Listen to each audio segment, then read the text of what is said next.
What's up, everyone? Welcome to Program Your Remote. Today we're going to take a look at how to replace the cabin air filter in a 2017 Chevy Malibu. Like I said, it's a 17 Malibu in the video, but it will be the same on several different years. And I'll put a link in the description box of this video to where you can purchase replacement cabin air filters if you're in need.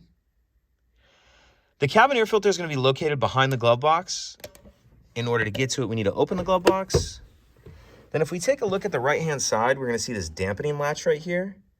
What we want to do with this is pull it up, and then we're going to come out to the right. So pull up just a little bit, and then it'll pull out like that. Once we get that unhooked, what we need to do is push in on both sides of the glove box at the same time, and it's going to allow the glove box to come down. So push in, and then allows that to come down. And now we can take a closer look in here. This item right here is going to be the access door to the cabin filter. And there's two clips, one on either side.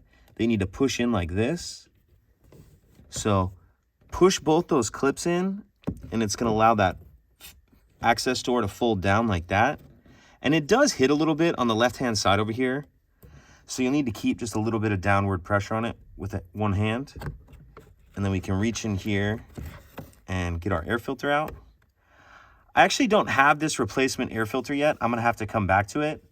But when you put your new one in, just make sure you're paying attention to the airflow arrows.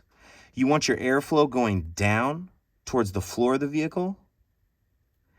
And once you have your new filter in, you reverse everything we just did to close it up. Snap that access door shut. Flip the glove box back up, and then reattach that dampening latch. And that's it.